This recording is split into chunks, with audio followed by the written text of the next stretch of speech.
Okay, announcements, then we're going to go right to show and tell. We do have an opportunity table tonight from Pierre, so don't worry, and then we'll finish up with the speaker. Worry. So, first off,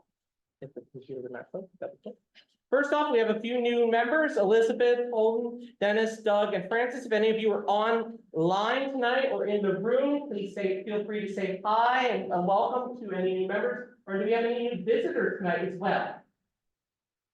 Well, lots of visitors. Okay, if any, would you like to share your names and say a little something to the society? Thank you for coming. Oh, don't be shy, don't bite. I'm a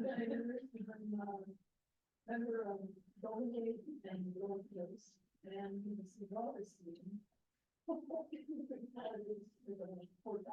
Yes.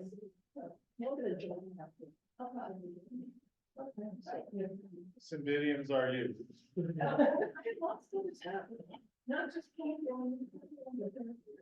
I'm Tom Law, my wife Katie.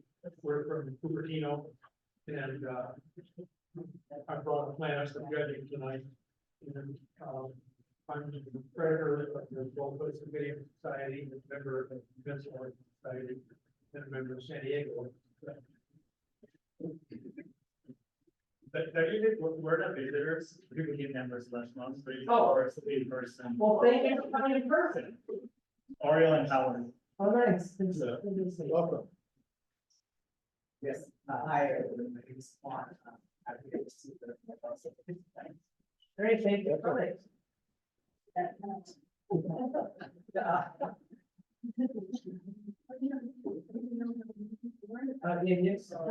I use the grill, this is the first university that online version.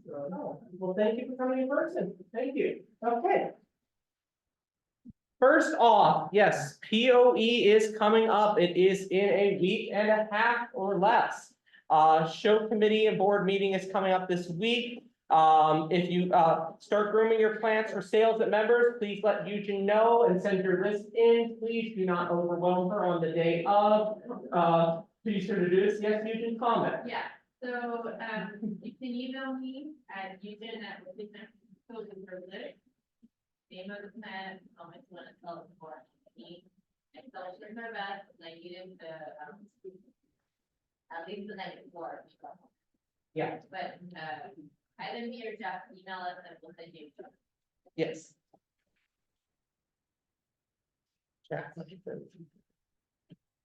Oh, plant entry forms. Yes, we will be getting the plant entries in just a moment. Thank you. Again, POE, thank you. And thank you for our sponsor, Oak Grove Ranch Winery, again for their ranch support. And we'll be doing we'll begin doing the gala again on Thursday. Next, volunteer sign up. We still need a lot of volunteers. There's still a lot of spots open. If you haven't signed up to volunteer, sign up. Of course, if you volunteer, then you also get this, this is your mission for the day. So it's a good way to get in, get your, so please do that. So please sign up. If you have any questions, what types would be good for your skill level, what you would like to do, feel free to contact any of us. The board members are all here tonight, so we'll be able to help you out. And we appreciate your volunteering. And again, we're still we're running up until POE, the member opt-in for a roster. We're going to be printing a roster for members to share contacts and to get to know each other as a way to get to the Orchid Society. So please feel free to opt into that if you would so wish. Mr. Norris, you're up. Mr. Norris, you're up. Mr. Norris, you're up. Well, first off, I want to say thank you, a huge thank you to people in this room who moved us off of paper and scotch tape finally into the electronic age. So Mitch did a lot of work on moving the plant entry electronic last year. So he gets a big thank you. Not killing you. That's surprising. And then this year, Jeff spent a lot of time working on refining it, making it better, making us happier, because it was we had growing pains last year. We'll probably have some more growing pains again this year, so please have patience with us. So we are going to do online. Jeff spent a lot of work on it. Yeah. And we're sending it out. Yeah. So we sending it out. So I'm sending it out to exhibitors. Okay. Okay, and then So this is kind of the announcement to the membership. So if you're bringing in plants for the San Francisco, for our society display. This is gonna be how we do it. So basically, instead of handwriting and doing everything by hand, you can use a QR code. And it's a Google form, and then it will just populate a spreadsheet that we can move everything around, we can print labels. It's taken a little bit of playing around to figure out how to do that. But you'll have to do one entry for each plant, but I've tried to make it less painful than last year where. There's less stuff to enter, so you can go through it more quickly, it has drop down menus. I think you only have to put the contact information in one time, You know, I think the form asks for you put it in on one of your. right, plans. you have to put your name. On with every plant, but I don't make you retype all the contact info, just do it once so we can reach you. So this is for, that's the, for San Francisco group, or? This is everybody, So so- AOS If and. you- No, so AOS is separate, so if you want something AOS, well, first off, because we're an AOS sanctioned show, everything that's on display is judged by AOS. Unless explicitly stated not to be. Unless explicitly stated not to, and we're gonna have, card, plant entry where you can say no AOS, but otherwise it's gonna get judged. And we're also gonna have AOS forms of plant entry, they've asked us to put them in plant entry. So if you specifically want to make sure it gets judged. Yeah. Then you put a plant, AOS plant entry. And that's gonna be on my resume. No, plant entry Okay. form. those you fill out. We may have gone digital with the AOS tab. We may have gone digital with the AOS tab. But for everything to get into ribbon judging, This is ribbon. and everybody needs to enter it, because this is how we're gonna sort all the plants. Like how you walk around and judge all these and all that. Yes. And you wanna have do it. one sort of on the computer, it's lovely. You wanna make sure you do it with cash prizes, that just shows what is a $500 cash prize. And then so there are some other prizes as well, miniatures, I can't remember how the company have it, there's money for best miniature, best species, best specimen. There's also trophies, I think of the trophies today, they're beautiful glass trophies. So lots of those will be given out. So you wanna make sure you enter plants, because they will have to be entered in this system in order to be considered for judging. You can bring in plants to display them if you don't have to enter them for judging. But if you want them considered for judging, they have to be entered. You can do it ahead of time, the form is available now, I think. You can do it ahead of time. We also know that you may enter a plant, thinking it's gonna be beautiful, and then on the way to the show, oops, something happens. If that happens, please let us know to take it out of the judging. Because what'll happen is the judge will be going around looking for something and never find it. So let's just already know if something happened to come out, that you got something happened to it, or oops, or whatever, something, you thought it was gonna be in bloom, it wasn't, whatever. So we go to contact for that. So if you have everything prepared, like the vendors also have to, so there's a lot of other stuff to do. So this allows you to kind of prep everything and come and. It should be done and correctly done. Yeah, if you do it in advance, the goal is we're gonna have the labels ready for you to check in. And you can do it on site, but we don't encourage that. Yeah, we prefer to have it inside, but we print later. Bill's actually trying it out right now. So he was pointing out, it's got drop down menus. So before you ask, like, click on it and look, it's got, and then you, It says enter a number from the exhibit group map. It doesn't have a map, but it has a bullet. Pull that menu instead. I'll do it. Susan, did we answer your question? Susan was online, had a question about it. You're muted. While we're waiting on Susan, we do need some help Wednesday afternoon at the plant entry desk. If there's anyone available to come and sit at the plant entry desk Wednesday afternoon, that would be much appreciated. We got someone in the morning, we got lots of fun in the evening, so we need someone to work on it all. That's confusing. Is there any more questions on plant entry? I know it's very distracting. Are those opportunity tables or show? These are. Yeah. In your dreams, that shit. Pam, two people that help. Okay. And again, our standard announcements, judging is happening right now. We actually did have someone bring in a plant tonight, so thank you, Tom and Kay. And then, Serena, Nevada is tomorrow. We'll skip here for a moment right now as he's still getting set up, and we will go to show and tell. So even though tonight's talk will be on some videos, we still have a lot of the cool growing species. It's Mexican Laelia season right now. Mostly you guys know this is, well, here we have Casper's Laelia, but it's most likely just a Laelia anceps. There's also a few other Laelias in that. We have Finkenniana, a famous cross, Albida by anceps. This makes a fantastic cross. Kennedy's is probably well known, makes a beautiful plant, very compact, because it has that Albida in the background. Then we have Superbians, which is the biggest of the species, and it's a much bigger plant. They've now trumped that into Schomburgia because they don't know what they're doing. It's the most doing. And so that's also there, also from Casper. And then we have Casper's loaded GCI X.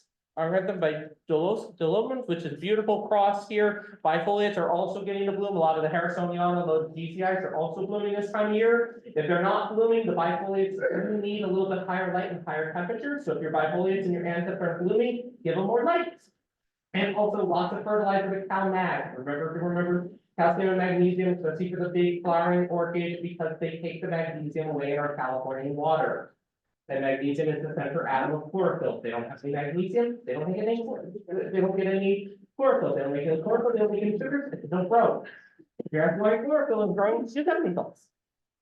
Also with Carnariensis Austin from K, this is a rapiculus cross by Harpapilla, even though no one believes it's Harpapilla that actually made the cross. Austin is the second glow, amber glow is often the one you'll see. Fantastic yellow coloring that it gets from the rapiculus. Also starting to come out of dormancy is the catasetums. Catasetums are going to start blooming. Catasetums will often do one of two things. They bloom when they'll put flowers first, then leaves, or they'll completely their flowers. But remember, even if they are putting up their flowers this time of year, unless they have 4-inch long root, even if they're flowering, don't water them, or you're going to have a dead catasetum on your hand. Have a dead catasetum on your hand. But this is Patty's Synotes and Kristen by Warvixia. Probably a Fred Clark breeding, if knows anything about that. Beautiful green color on it.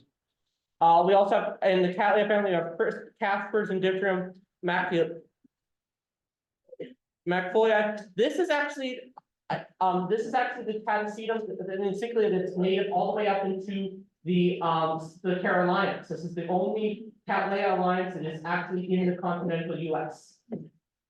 And most likely found in Florida, literally everywhere. Then we have Stewart's Oncidium. Okay, yes, beautiful. It's probably considered a Wilson Aura, not what it used to be, but now they lumped everything in, so they just made a mess of it. That's a beautiful thing. Then we have Phyllis's Odontobracidium, Keith Benzins, Santa Barbara. This is a Odontoglossum by a Brassia that gives you that big Brassia flowers with a better form, more warmth tolerant, beautiful plant. Thank you, Phyllis. And then we have Chlorophyllus oglossa. This is one of the little tiny species. I think we don't have one on the table tonight. They actually bloom at the petal of the leaves, and these can get quite large quite large plants, actually. And Stuart says he got it from Kiwi. Next in the Masdevallias, we have Casper's Masdevallia Red Sun Embers, AMAOS, beautiful plant. Masdevallias are also starting to come in bloom this time of year. So your cooler growing stuff is coming into bloom. And if they aren't blooming, then you may need to give them more day-night differentials. Many of them induce temperature by having day-night differentials, which mean they're blooming, signaling about 30 to 40 degrees. If you can't get that in your house, put them in the refrigerator. That's how I get my Toxinias to bloom. This time of year, I have about 4 Toxinias in my refrigerator. And you wonder why I'm single. You wonder why I'm single. Next we have Maxillaria, sorry, I don't know how to pronounce that, from Stewart. Maxillarias have a few different forms. You think of normally the coconut orchids, which have thin leaves. Then there's the more warmth, the ones that need more warmth, which these ones here, I think we actually have it in bloom. Someone brought it in today, also in real life, so we'll be talking about that. And then we have Maxillaria neoglossus. This actually used to be a different species, but it's now Maxillaria, and this is one of the ultra miniatures. A beautiful little thing, Stuart. And next we have Robingiana cornea. This is the red form. This is sort of red flowers. This is in the Bandaceous Alliance. Beautiful plant from Stuart. Next, we have Casper's Vanda. This is probably a Vanda cerulean hybrid. You can just tell that based on the form and the patterning that it comes from Vanda cerulean. Vanda cerulean is also known to be one of the only dinner plate Vandas. Dinner plate Vandas being the big, round, flat Vandas. That's what they're called. The big ones that used to be around in the 1960s used to be the size of a dinner plate. But a cerulean can actually be grown in a heated greenhouse in our conditions and it doesn't die, which makes it a beautiful one to grow. And see Brookside if you want one of those. Yes. Underneath the table, it's in that box over there. Next, we have Vanda nana, aka Aranthophyllum. Sorry, my Latin is not that good. From Stuart, this is a beautiful little thing. Makes beautiful pinks in it as well. And we also have in the Vandas, we have Hardy Eye, Rickendia. Yeah, this is an ultra hyper miniature, hyper fragrant with these really large flowers compared to the size of the plant. They can get about a 1-inch flower on that. It's really nice.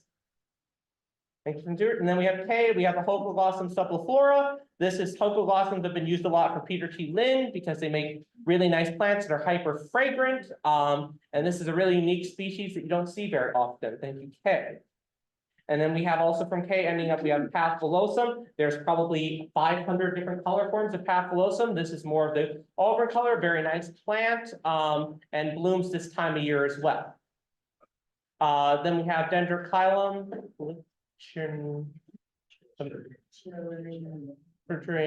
Yeah, this is one of the more dwarf species of that line. So it's a very nice species from K, not one you often see. And then we have here's Bulbophyllum monflora. Yeah. Not much. This is a hyper miniature. All bulbophyllums come from Asia. I'm not the bulbophyllum expert because they are the widest genus of orchids with over 2,300 species. To put in a rate, all the cattleyas come from the true cattleyas are 92 species versus the bulbophyllums, which are 2,300. And counting there's always like 10 or 20 of them added per year. They find every time they go to the tropicals of Southeast Asia, somebody finds one. And next, Judy gave a beautiful fan, Luz Berry. And this is the orchid house. It's a beautiful little miniature Phalaenopsis. They're really starting to do a lot with these miniatures and getting hyper color and a lot of fragrance into them using equestrians. This is being one of the results using equestrians, and it produces beautiful results on a very small plant and high flower. So fantastic cross. Mr. Speaker, Mr. Pujol, are we ready? Pujol, are we ready? Yes, I need to put my, I need the stick of truth. You need the stick of truth. What do I, we'll wait a little bit. Yeah, opportunity in person. Yeah. Will we do that? Okay. And next, for next month as well, since we're trying to adapt the Zoom audience better, if you're bringing in plans to the in-person audience, I know a lot of our members did it tonight, but also please email them. It makes it easier for us to include them for next month. they wanted to present the AOS award. Oh, then we have an AOS award? A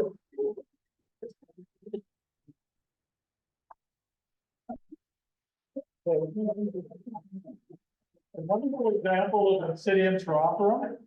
So this was grown by Tom Law. Is Tom in here? Oh, there he is. We need a clone lane, by the way. Okay. So we're estimating, there's 21 inflorescences on here. We're estimating there's about 38 flowers and buds per. So that's a lot. Close to 800. So it's beautifully grown. got 88 points. It would have had a little bit more if Tom had actually taken off the leaves and have the little discoloration advantage. Note for future, right? But wonderful job. Tom deserves an ovation.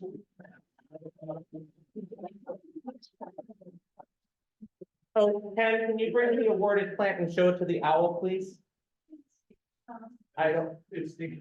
Pyrethrum? Chiroptera. Pyrethrum. Oh, can you turn on so we can see the? How do I turn, I thought we had the film on. You just kind of. All right, let me see if I have it. Why is that one though?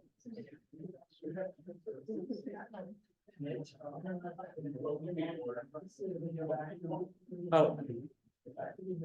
Zoom landing, okay, Ken, can you, owl's eyes are, It'll move. It'll move. If he talks, it'll. If I talk, it'll move. is not moving. No, you've got, Bill is controlling. you got it pinned. Bill is controlling. You're, okay. There it does it. Looks like Mitch though. Yeah, it looks a lot like Mitch.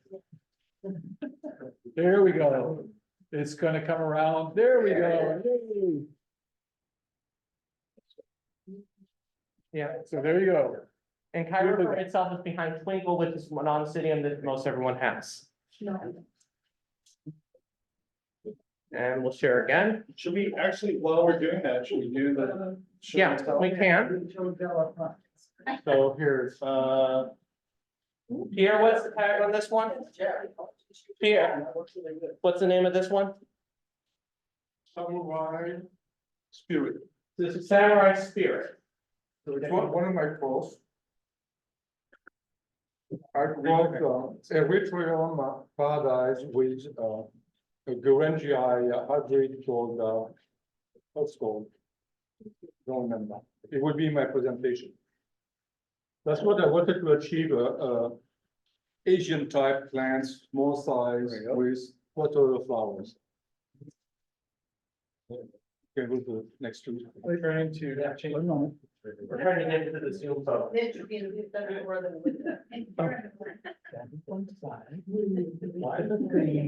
There. You just tap for the video and then flip it. Next, we have a beautiful, Now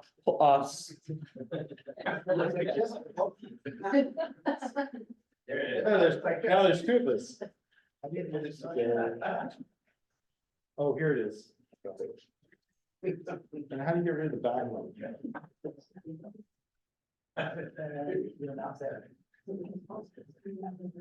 Yeah. It's because it's got this stupid background there. And this is why we would prefer people to put in the plan to have in person only. And if you would like your plans to be shown to the Zoom audience for next month, please email us. We're doing eliminate technical difficulties. Can we see what you're talking about? And it just says, Don't worry about it, don't worry about it. and thank you to Bill Weaver, technology guru.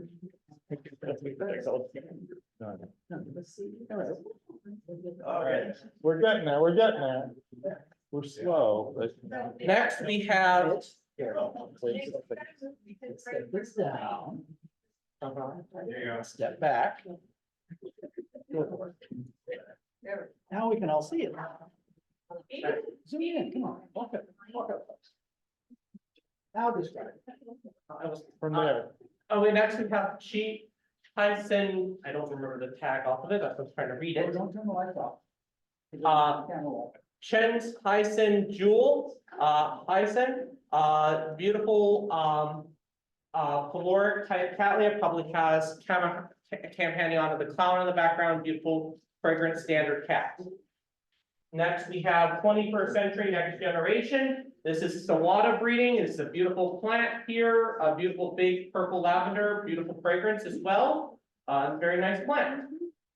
Next from DBQ, those are all from here. Next we have Perthalis.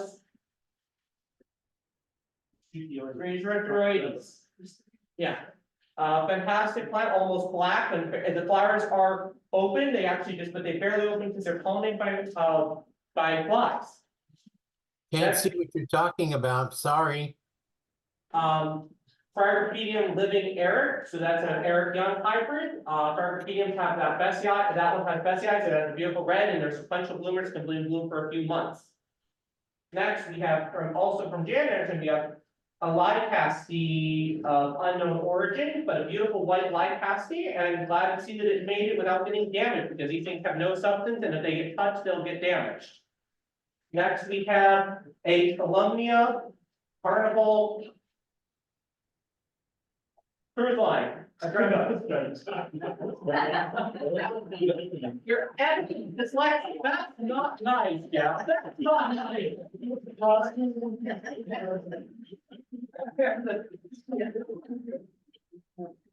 Okay. Ask if things, unknown. Unknown. The beautiful pink flower from the African Centra. Next from Bill Weaver, we have Cymbidium Dean. Diane. No, I just can't read shit. Catherine. Spring surprise. To bring surprise. So the beautiful miniature Cymbidium here as well, and this is Sullivan. Legal board. Next, we have a maxillary from the species from Evan, the maxillary Ferrovium. So we got in the talk, so it's in real life, beautiful plant. Next, we have Evan, a path, Osage Eagle. This has probably a lot of Winston Churchill and Indomitable in the background. Beautiful plant, still kind of opening, but it's great path. Very complex. Next, we have Romana Pulsapillum.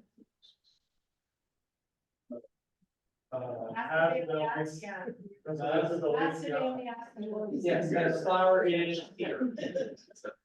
Oh, over here. Sorry, it's a giant plant.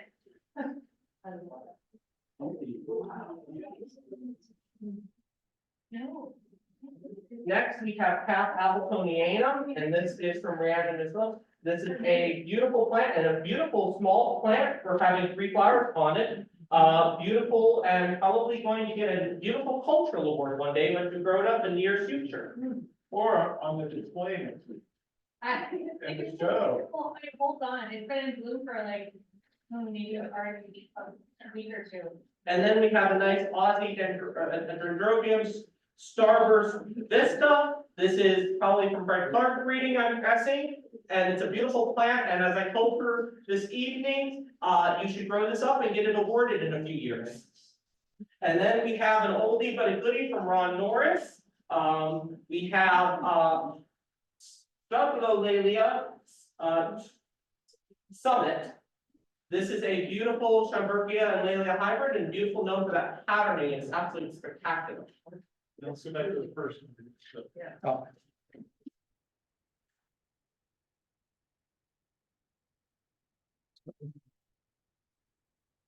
This is from Pierre. Here. You'll find out after the talk. Okay.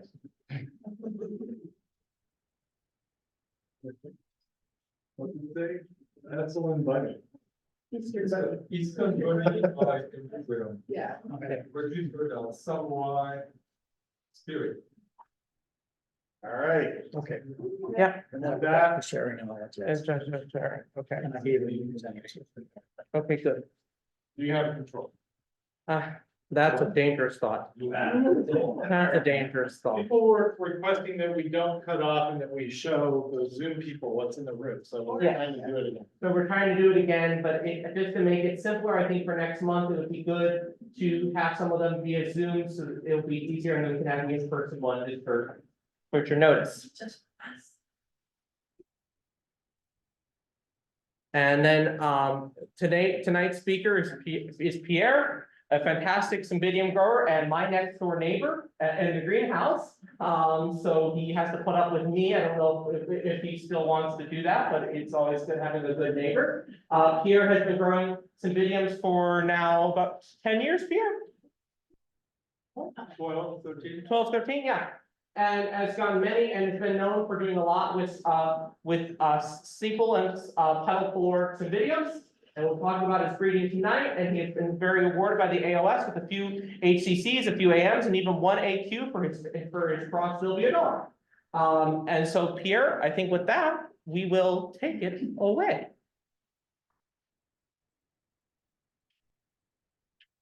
Are you going to reduce the light just here?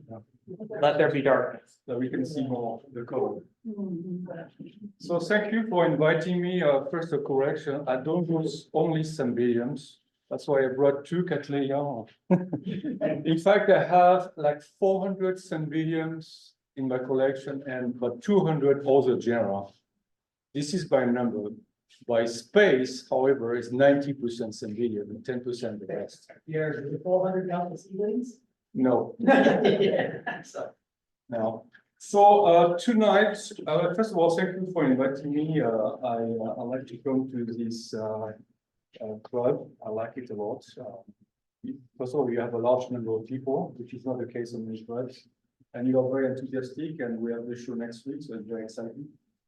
I came last time to talk about horticulture. This time, I'm going to talk about my experience, my first experience in doing my own hybrids.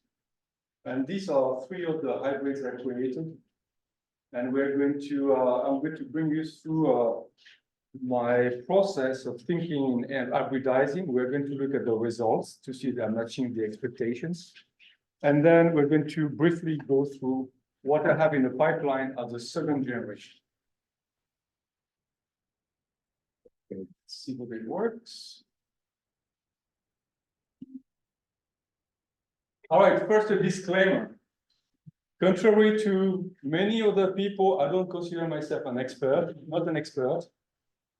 And therefore, I'm going to tell you tonight is in my opinion only, okay? So don't take my quote and say, Pierre says that he's an expert. So now let's talk about where hybridizing range into the dangerous path of orchid addiction. So you start with one plant given by your neighbor, and then you buy other plants because you find out the way to make them bloom, and then you join a club, you go to shows, and you learn about quality plants and so on. So you buy more plants, more expensive, and you go after some of the awards, such as the Quality Award, HCC, AM, or cultural awards. And the next step after that, and you are lost by that time, is you try to make your own hybrids. And it requires a lot of time, a lot of money. I'm sorry? There's a pop-up and they're showing up. I don't know, What's the pop-up? Yeah. It's trying to get you to do, Help us on the way. it's F5, okay. So you can duplicate that. The people on Zoom are seeing a pop-up.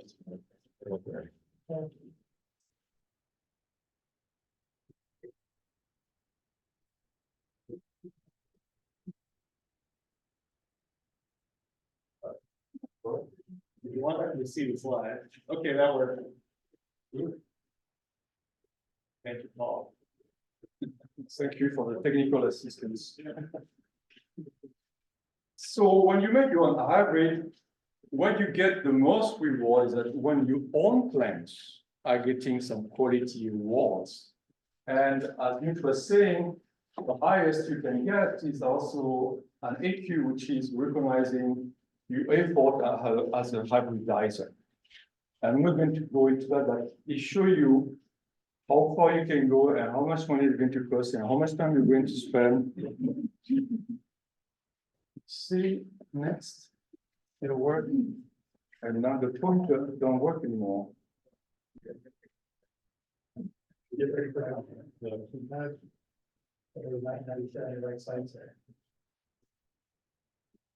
Now it should work, try again. Perfect, super.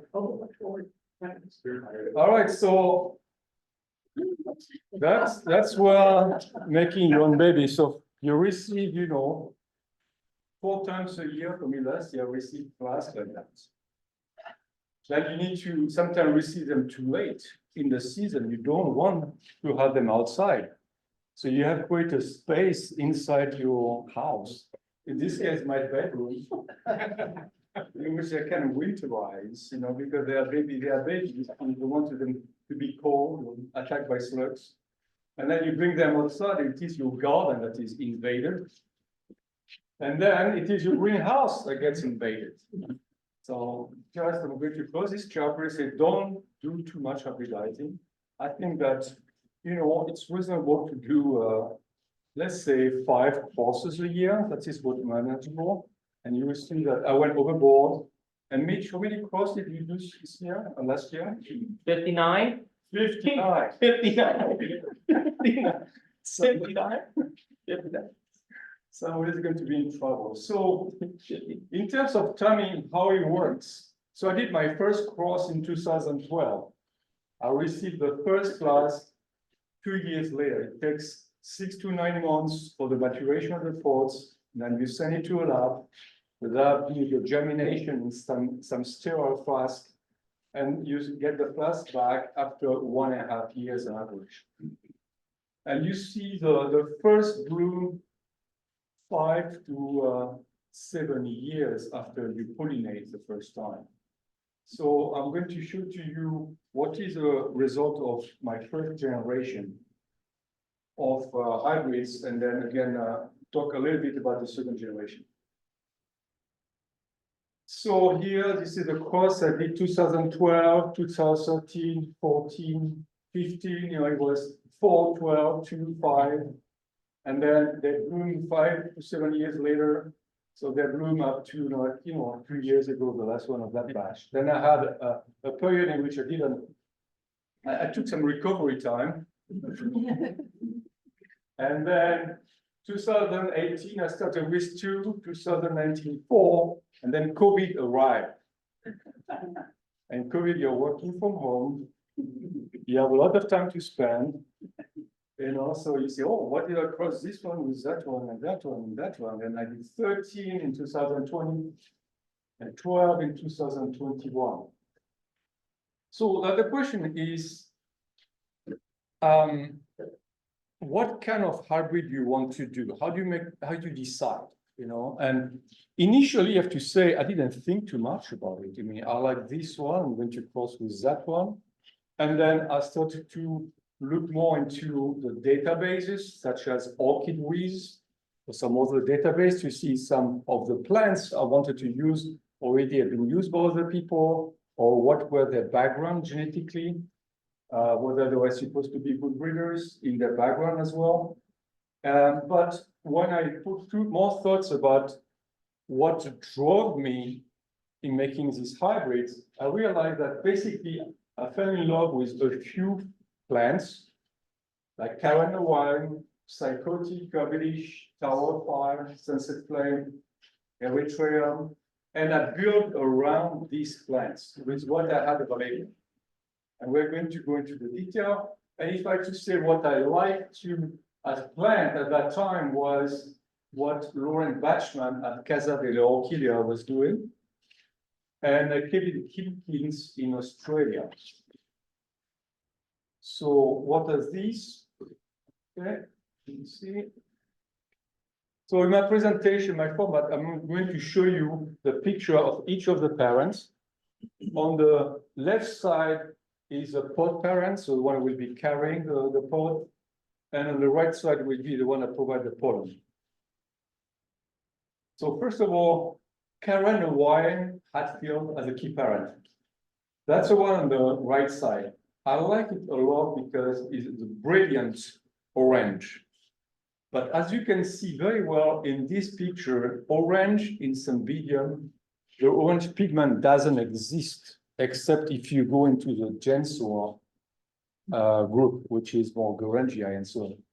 It has to have an orange. You need to have a base layer of yellow and then some red or pink pigment on top of it. And you can see very well on this Karen Hawaiian, you can see the yellow in the background and the red pigment on top of it. And I cross that plant with Lamberdae. Lamberdae is a Madidum hybrid. So Madidum is a species, it has big bulbs and small flower. You can have more than 50 flowers per spike, arching. And this Lambert is the first generation that is very saturated with red pigment. So I thought it would be a good match. It was my first cross. And here's the result. You see, here you go. This, in fact, in this cross, let me back up here because it's an interesting comment. Lambert is a 3N. Karen Hawaiian is a 4N. What does it mean? Is that Lambert is a cross of a species, which is a 2 set of chromosomes, with outline whose likely was a 4N, it has 4 set of chromosomes. So the resulting plant is a 3N, so it doesn't have a pair of chromosomes, it has 3. Cross with one that is 4N. So genetically, very often it doesn't work. In this case, it worked, but instead of receiving 10 flasks, I received like 1 flask with 25 seedlings. I kept 7 and I gave the rest to Dara Wong, who gave me the pollen of Karen Hawaiian. So these are 2 of the plants that came out of that. As you can see, I was extremely lucky with my first cross because the offsprings are really what you wanted to achieve. You have flowers that are relatively good size, good form. They are fragrant. They kept the fragrance from the Lambert. And they are very saturated. These 2 are very saturated in color. Okay, the next set of 3. So the 2 on the right side are a bit the same as the 2 before, but the one on the left side, interestingly enough, took more from the Karen Hawaiian in terms of shape and even the leaf. But this one has like 40 flowers with spikes. Then I took Karen Hawaiian pollen and I put it on Sobol Santa Anita. Also a very nice plant. What is interesting in Sobol is that there is a very large diversity of color within Sobol. It can go from yellow to very dark brown. So I thought it would be an interesting cross to make. And the first that started to bloom were very, after 3 years, they looked more or less the same. They were okay. They took a lot from the Karen Hawaiian parent without having this bright orange, except the one in the middle. But then the following year, I had quite a wider range of color and shape, the bigger size flowers, and they were taking more from the Sobol parent. As I mentioned to you, the Sobol can go from yellow to brown. See, very different. Very different.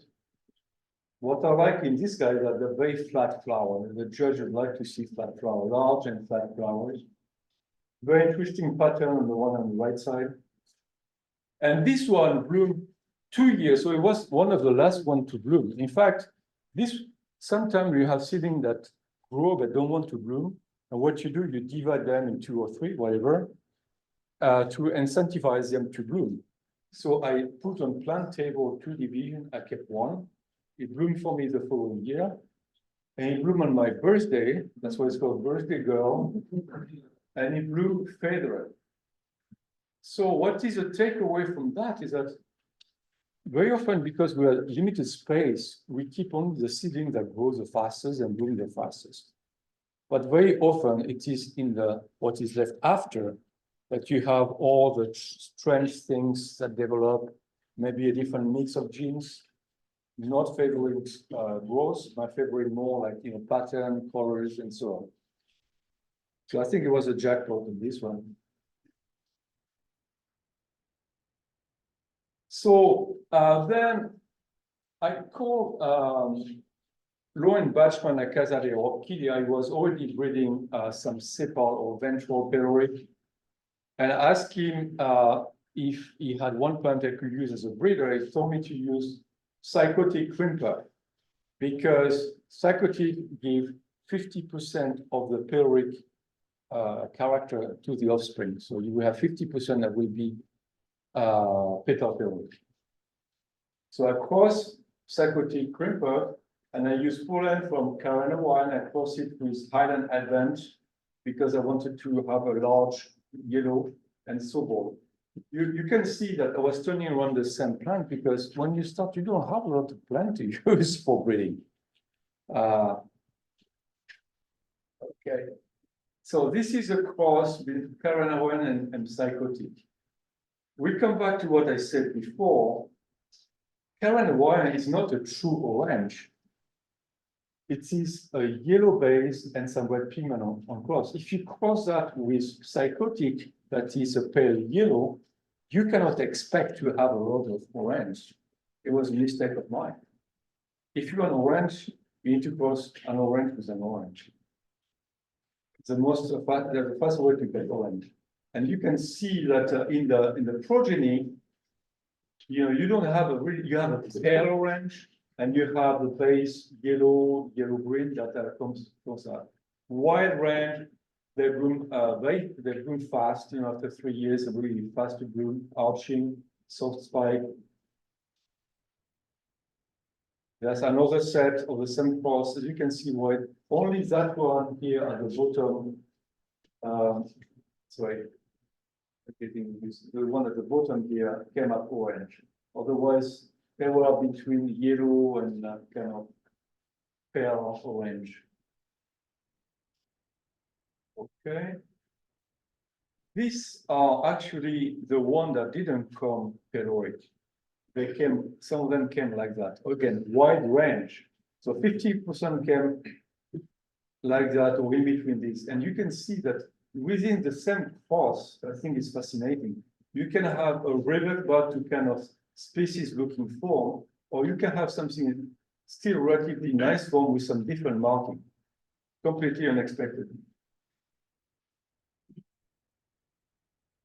The cross of psychotic with the big round yellow gave me more yellow, frank yellow, and a nice contrast. That's something I learned with this one is that a peloric is even better if he has a good contrast between the markings in the leaves and the bottom of the sepal with the rest of the flower. I like a good contrast.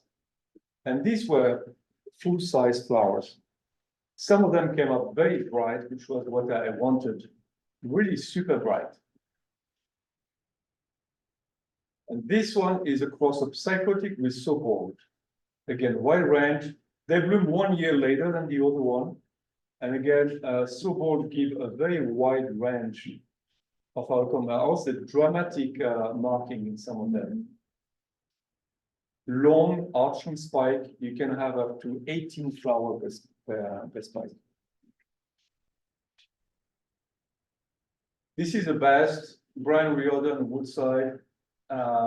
He has really a full size and a full standard flower, very strong marking. And in fact, I show it to my friend, Brian Riordan. This is a guy, Brian Riordan. And I call him psychotic. It's a cross of psychotic by sobol, which was very fitting with my friend, as you can see. And my friend is a bit crazy because also he invested a long time ago into Tesla, and now he's a multi-millionaire. And he told me, Pierre, I like this plant a lot. I want you to make one for each member of my family. How many in my family? Oh, 25. I said, well, we need to clone it. And he gave me $5,000 to clone it. So he says, it's good to name some plants when it is your friend, in the hope that they found your hobby. So by the way, just an apartheid here from a technical side. When you send a new growth for cloning, there's only a 30% chance that it will take. So the first time I send it, it didn't take. I send it another one next year, hopefully it's going to take. But it's not automatic when you're cloning. Now let's look at what I did with Scurbelish. Scurbelish Cinnabar was a ward in Santa Barbara. It's a very large pink one on the right side. It can be very nice disposition of the flower on the spike. You can have 2 spikes per bulb. In fact, I had a cultural award on this one. with eight spikes on 4 flowers. So I use it as a parent, obviously, and the parents for Curvilish are also very good. It's pink champagne has been used a lot, and red beauty has been used too often, fortunately. And I cross that with Sonofric Montesa Magique, which is also a sepal pairing. Okay. So, and you can see the parents. And look, I put on purpose, if you memorize the image of the tree, you try to combine it, and you think, okay, I can reach that. And I was lucky to get 2 that were aligned with what I wanted this cross to look like. And I did this cross in both directions, meaning that I did the reverse cross also to see whether it was making a difference. Again, these 2 guys here, they were some of the last to bloom out of the batch, meaning they didn't bloom the first year, or year number 3, they bloomed year number 4, year number 5. So, and they are more compact inside than some of the other. But I was told by some judge that they are awardable because the size of the segment are wide enough to be awardable, which is where for pairing to be awarded in the AOS judging system. Here are the other type that came out of this cross. It was very interesting. So you can go all the way to brown and all the way to white. In the cross in which I use Sonofric as a pod parent, 20% of the cross came up white or whitish, and none on the reverse cross. So which plant you take as a pod parent versus a pollen parent has an influence. Very often it is said if you want the one with the largest plant, the largest flower, to be the pod parent, that's likely to transmit that to the offsprings. And it was the case. The offspring that had Sonofric as a pod parent had larger flower, not as good shape, but large flower. As you can see, wide range, some pink. And I think I was okay with this cross, except the 2 you saw before. But for me, there need to be another step to achieve something rounder. Also, I realized in sepal pairing, you need to help them to open very often. If you can achieve them round enough, especially in the bottom part here, if they are wide enough, like these guys, this one opened by itself, they're wide enough, so they can open by themselves. So it will be the goal of the 7th generation. If you have a question, you can raise your hand, and I'm happy to answer. Again, so this more that came out of that. Again, 50%, 50 to 60% were paleolithic. I took Curvilish and I took a bet to cross it with a plant that has nice spotting, but has a very nice leaf, but a terrible shape. But I like the Devonianium influence on these plants. Vogelsang is Devonianium by, I think, Insigne. So it's arching, small flowers, form a grape. I like the leaf. I say, okay, why don't I try in that direction? Also, Tetis, here, one of the parents of Vogels Magic, is reputed to give a very nice spotting in the offsprings. And here what comes out. So I call this cross mini-me, but as you can see, some of them try to mimic the Curvilish very well, but most of them have the Devonianium white lip. So, and the size varied from, relatively small to almost full size. So it was a very, very good cross. I was very lucky with this one. And a relatively compact plant. This one was, that's the only one I showed to the judges. It was awarded an AM directly. You can see it's arching down. It has 3 vertical rows of flower completely aligned. And it has a very nice spotting. And by the way, the spotting pattern is depending on the amount of light they receive when the buds are forming. If you want this kind of spotting more blotched together, they need to put them more in the shade. If you put them more in the light, the spotting will be more spread out in smaller spots. It will be more like the curvilish, like more, okay, sorry. More like the one you can see here. So the next one was good as well. There's quite a lot that came very good out of this course. I was very happy with the result. I like very much this one, Ancolea. I think it's a wall. I use it for breeding. And this one came out. So you see that's what is exciting when you do babies. When they bloom the first time, you see the pot forming, you have no clue on how they're going to look like. It's really very exciting. So, oh my gosh, it's opening, it's opening, it's opening. And this one came out very different than the other. It's very cute as well. Very round, fatty. I call it pinky. You can also, well, I'm running out of name now. And I cross Curvilish only with Rocky Creek. Rocky Creek has been around for a long time. Again, he has Tetis. So it's Tetis in the background.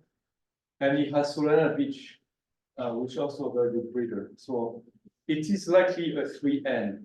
So I took my chance. Again, there was not a lot that came out of the post. And they came out more compact.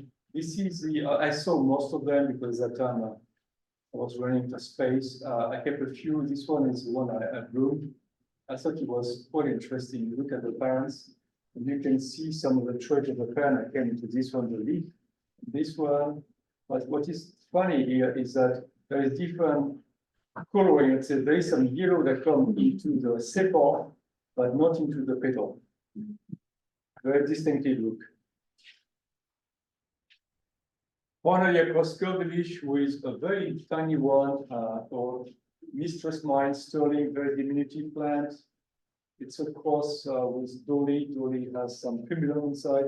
Primulum is a very small plant. In fact, this is an adult plant of primulum. Okay, this one is an album. It's in a plantation. So I use, yeah, it's basically the Mistress Mine is tall like that, more than that. I wanted to do smaller plants. And it was okay. It was not great. The first bloom, very different forms.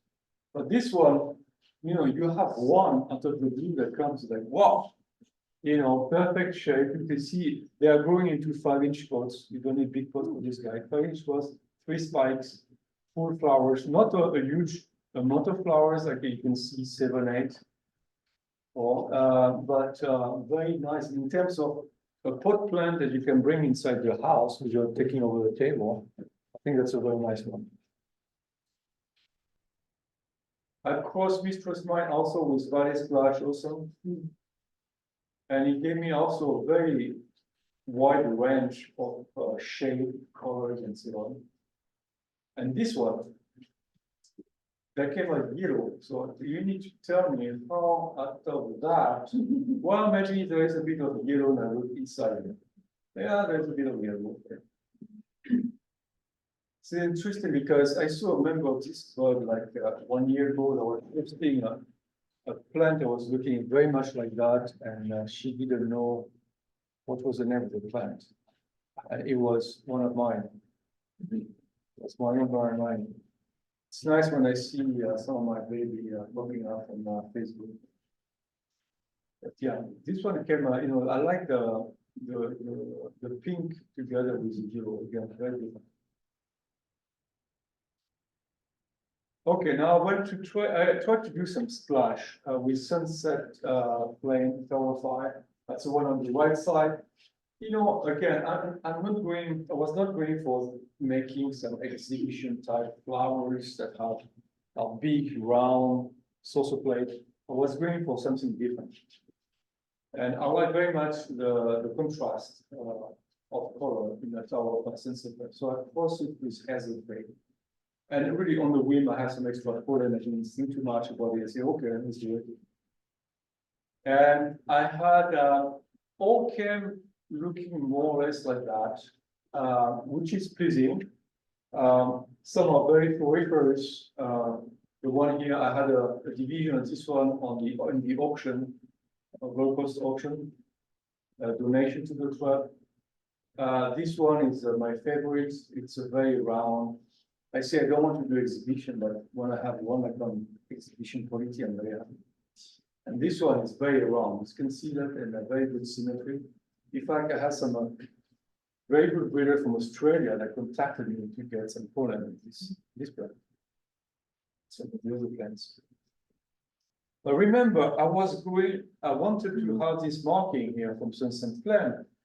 And in this cross, I either had a good shape or I had some marking on the shape of a so-so. I never had really both of them together. You know, you cannot win every time. But I did this cross of Tower of Sunset Glen, I crossed it with Tower of Gold Geon, which is a large yellow. Yeah. Then do you think you would get the markings if you sift them? In the next generation, if I'm going to come to that. Yes, because the genes are there, you just need to cross with another one that has the genes. Yeah, but you need, which line breeding is always important, you can do it stuff. Yeah. So I crossed it, and I did this cross with another member of Gold Coast, Pat Proctor. And because Pat had the Tower Gold Geon, and Pat was in charge of taking care of the flasking and so on. Unfortunately, she passed away. So I completely forgotten about that cross until 3 years later, I come to a sales table of Gold Coast or Peninsula, and there was some flask with a code PP. Say PP, that's one of my cross.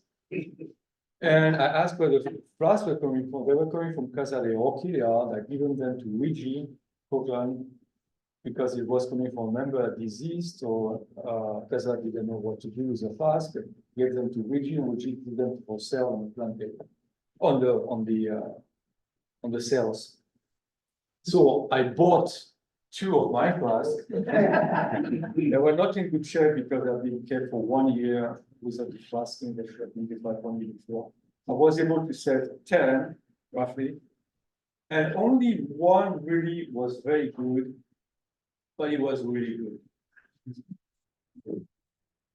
And he had exactly what I didn't have with the other cross.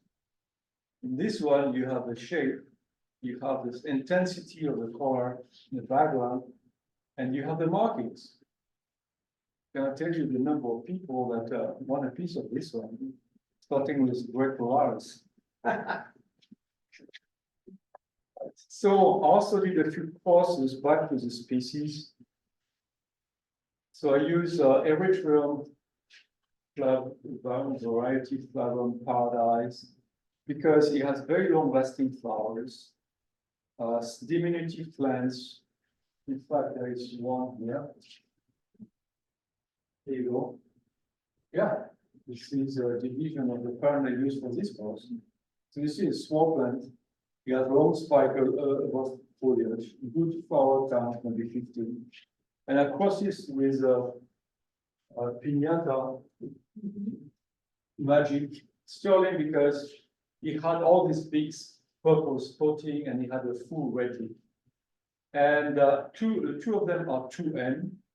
Okay, and I didn't treat it on purpose because I wanted to keep the species look. If you treat for doubling the number of chromosomes, you make plants bigger, your flower bigger and fatter, they don't look as much species as you know. And here's a cross called Sylvia d'Or. You know Sylvia. I'm still expecting $5,000 coming, but I'm not sure that will come for cloning. But it was a very rewarding cross. A Piñata Magic is also very long lasting flowers. So this cross has, the flower like 3 or 4 months. And they are flexible spikes, so they're very easy. And they came out at a lot of different colors. Very floriferous, small plants. And I had quite a few awards. You can see is this one very different. Look at that. And all fragrant. In fact, Scott Barry from Barry Orchid in Australia had come to Santa Barbara show many years ago. He had bought the flies for me on this course. He grew it, and he was very happy as a commercial grower by the resulting. And he now advertising on his website a seed cross of two that came out of my class, and he took the same and he cloned them as well. So this Sylvia cross is being sold now in Australia. I took the same Eritrean flower, I crossed it with Eastern Bunny. Eastern Bunny is also a premium hybrid. So basically, I crossed two plants, this size from that size. And again, I didn't know what to expect. I had this glass treated out with Orizalin to have some of the things that would be double number of colors. So the first one that bloomed is most likely a 4N. It's a bigger plant and it has bigger bulbs. And it came like that. So it looks like a better erythrum, so to speak. With some more green and blue inside. Still so. And these are this guy that came out. I didn't know what to think about them. Frankly, the shape is, but you know, if you look at Asian cymbidiums, Japanese cymbidiums, Chinese cymbidiums, they are pretty much all, a lot of them have this kind of shapes. And this is an example you have here on the plant table, on the show table of one of these pots. You can see it go into your 4-inch pots to specimen size, you know, 5 spikes out of the foliage. You know, you can have that in your house. It's also very fragrant. Wow, it's not a camera. So, overall, it was an outreach course for me, and yeah, it got the strangely it got the AOS judge excited. It got like 3 or 4 awards for them. I did another course, and this one was really crazy course. I took Ellen Bannerman, which was Caniculatum by Malidon, and I crossed it with Bouquet Red.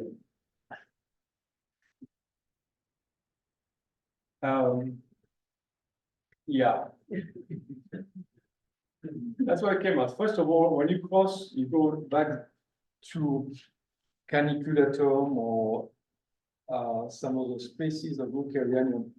It takes at least 1 or 2 years more growing the seedlings before they bloom, because they have not been selected. You know, the hybrid are selected for growth, especially the commercial hybrid. These guys species, they take their time. Yeah. And this is 2 that bloom, very few that survive, and very few that bloom so far, 7 years later. The one on the left side is most likely a 2N. So it had 2 spikes and 19 flowers per spike, but they were small. Nothing really exciting. This one is likely a 4N. It's like 4 times the size of the other one. And it has very different, the plant is smaller, thicker, more compact. But I find quite interesting this one. Again, both different. And this year is blooming with 3 spikes, so it's going to be interesting. Here, I think those, they come out those, pendant. Good question. This one, yes, definitely see that there's some pendant spikes. Yeah, very long, it's spaced out flowers, very long spikes. This one is more like arching. It's more arching, yeah, it's really arching to almost erect. So that's why you say, well, it must be a 4.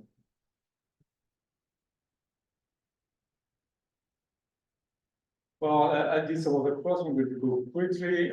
Eco Tower with Desert Gold. I thought it was interesting, the pendant, standard size flower pendant. And again, it can be either yellow greenish, or it can be more brownish if you, it's bringing a lot of light. What I like is a lip. The lip from Claudiana is very marked. I thought there are very few yellow that have a strong. So this was the results. And this one was interesting. It bloomed like that 1 year. Full size standard, fantastically reminiscent of the desert gold parent. And then the next year, it bloomed in different condition. It bloomed more like the Eco Tower. You know, the Eco Tower. So the influence of the lighting is very dominant influence how the flower is going to look like when the two parents are very far apart in the spectrum. This one is also kind of funny. Now, I wanted to do a course with Amelia Hallhart. It's very common. Amelia Hallhart is a pendant. I like the cultivar called Geiseland. It's a 3M. I said, okay, I'm going to. And I talked to my neighbor in the greenhouse at that time, Ken Jacobson, and said, okay, what can I do as a course? And we brainstormed and said, yeah, maybe we can try to do a flower that looks like cabaret. Cabaret is a kind of arching, roundish that use Woody Wilson as a parent. So I took the pollen from Woody Wilson from Ken Jacobson and used it on my Amelia Hallhart. And this is what bloomed the first year. And what you see, and you see some other cases, is that when you cross something with color, and you can see the same, you have a yellow base and some pigment on top of it, with a white, usually the white wash out the color, especially the top layer. That's something that I learned there. So you can see that the white of the parent washed out the color. And you see that, say, okay, they are cute enough. Are they worth keeping another year? Right? And it's very hard to select a first bloom city because you don't see their full potential. So you have to guess. Is this worth keeping or it's not keeping? You can keep, I keep only maximum, you know, on average, I say 10% of what bloomed the first year to bloom another year. So, so I kept a few of them. So I kept a few of them. I kept this one. I kept that one. We're going to see how they come out the following year. Yes, what is your question, Nate? Well, because white is actually a natural color in cymbidiums, that's why it's washing it out, because it's not an albinism, because there's naturally white cymbidiums that bloom out. The species are white. So is that why you're getting more of the pastels versus just overlaying it with the normal coloration like you would get with a Cattleya? Yeah, that's true. That's true. Okay. It's a very dominant color, the white. Yeah. In general. You see, you go back here. See the two that I kept. The following year, the bulb became 4 times the size. Okay, and that's when the bulb are really full size and you get the full potential of the flower. So the spike, instead of being kind of weak and pendant the first year, much more sturdy, arching spike, more flowers, and the size of these flowers, considering the pendant parent that was in the background, are excellent. So this one, and I named the cross Ken Jacobson. This one received an AM. And this one, to make me wrong, see, this one actually kept one of the few, there is only 2 that kept the color, the initial color of the Amelia Hallhart. And this one is one that kept the color, you can see. And that's why I call it apricot. And again, 3 spike, you also received an AM last year. And I think he was in the final for getting the best medium by hours for last year. So what to keep on that is that, for this course, that, sometimes it's worth to tend to do some courses, you're not sure it's going to work, but that's where the fun is, basically. And when you do some courses with one that's very different than the other, again, you need to keep a bit more after the first blooming because you haven't seen the full potential. But to please Mitch, since you invited me tonight, I also did a zygote cross, because I knew it was going to come with my neighbor a few years later. The zygote cross, it's an intergenerate between zygonesia and normal zygote. And I don't think I would do any kind of explosive in that. They are more difficult to grow as babies as a baby. That's just the Zagnarius have need more dryness. I don't know. So they're a bit, they are more fragile. There was some baby that were born in my greenhouse in Palmundre, and they took also the plugs where I had these babies as they got bigger. So they destroyed the fertilizer of these plants. But it took, the problem with intergenerate is that the genetics are messed up. So it takes also a lot of time to bloom, very different sizes, some bloom and they have deformities. These are some that bloom that are worth keeping a picture of. Some were very small plants, most of them very small plants. The Tatachida is quite small. And also, but what is interesting in the seedlings of zygote is that you have all sorts of outcome, as Mitch will tell you, in terms of spotting, in terms of shape, in terms of the leaf. So when they are more established, they can go with the seed mediums. But it's easier to cross a straight zygote than to cross into some intergenerates. So first generation cross, what did we learn? As you have seen in my first picture, the size of the plant matters, If you cross a big one with a big one, you're in trouble. Yes. Okay. Spike habits for flower presentation, curing seedling for growth only may skip some good plants. Selecting first bloom seedlings is very tricky. Selection of pot versus the pollen can matter. I've used pollen dried, fresh, refrigerated or frozen or what. There is a lot of lack involved in the outcome. When you use species and a cousin, it can take 1 or 2 years longer. But you can do some course that a commercial grower will never do. By numbers,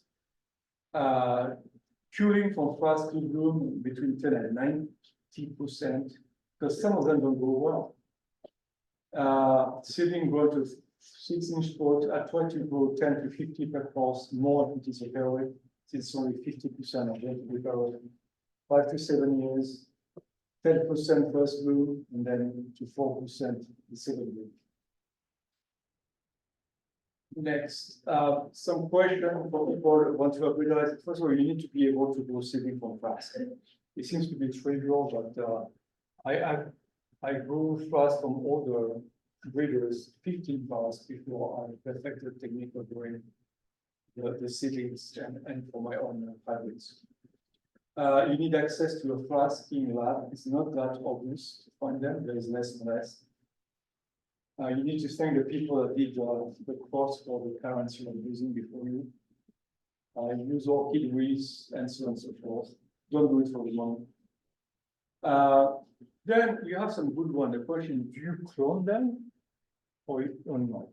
Or do you do a seed cross, meaning that you cross, brother and sister, the two best, and so on, for the next generation? 2N or 4N. Touch about that. Okay.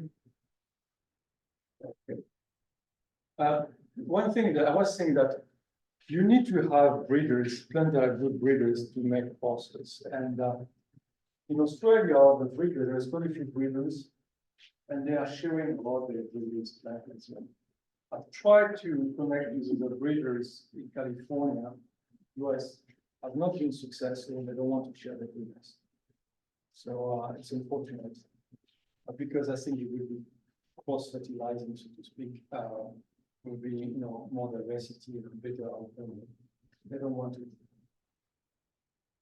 So very briefly, what is in the pipeline? Again, COVID did that some damage. Okay, I went to the red using Canterbury Black Plum. I went to the pink using, again, this is the second generation also because I use some plant that came from my first generation most of the time. Here, Yes. is the Elbonis, from the first, No, Elronis, this one is a remade by Stephen Hipkins. okay. It's a seedling. It's a very good one. Even the Australian guys are salivating. I went into more pink. I did a few more pendants using Minimi with another spotted. Cabaret that we talked about, I crossed it with two standard. Then I went back into caloric. I said, why don't do, you know, a green caloric? Oh, let's do a kind of whatever caloric. Like a red, a pink, a white, orange. And why don't I cross these two? And this one, again, stretching a little bit, you know. And this one, I crossed a sepulchral with a petal. More spot, seed cross, Minimi by Minimi. Yeah, I hesitated I tried to clone the Minimi Woodside, it didn't take. And I said, I'm not going to clone it, try to clone it, I'm going to do a seed cross instead. Seed cross meaning that there will be more diversity. Interesting, I found a 4N into this course of Mother of Dragon, very dramatic plant from the Piñata line of breeding, and I cross it with this published by Ruby Lips. Quite curious, they're growing like weeds. I use my Pat Proctor, cross it with this one, Bryce Courtney, I cross it with that one, cross it with that one. And I did this one, I'll settle some patterns, spaces, to go fast, cabaret with caniculator. I had some of this guy for many years now, they don't want to do it. This one, Erythrium flavum by Tresian and Alba. So, Erythrium, we have seen Erythrium, small size, not Tresian. So there will be fragrant, there will be Alba, 100%. So we forward very much to this, and there is two on the opportunity table. I'm seeing some of them as well. Oh, this part. Will they be alba, or there's different? If there's different alba breeding groups in the. There will be alba, so there could be either green, whitish, yellow. Have you moved any of yours out? No, they will do next year. And you see that there are going to be small plants. I think what this child will be next year. You can see the plus one. This one is what they are.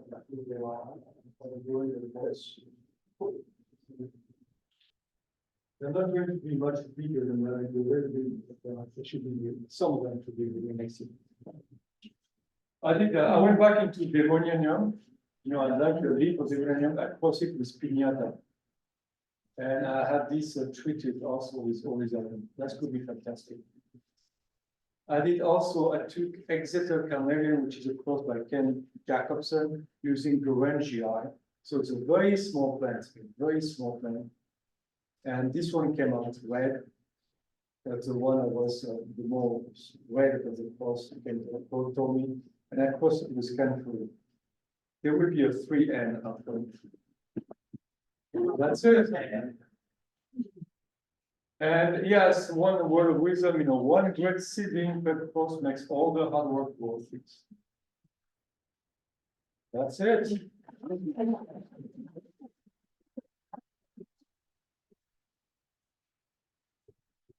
Do you want me to introduce the front table now? Give us a moment. To the Zoom folks, we thank you and we'll end it up here and we'll take a break. Let's walk away and see if they have any questions. Oh, do you have any questions for Pierre? No. Oh, see y'all later. See y'all. Bye.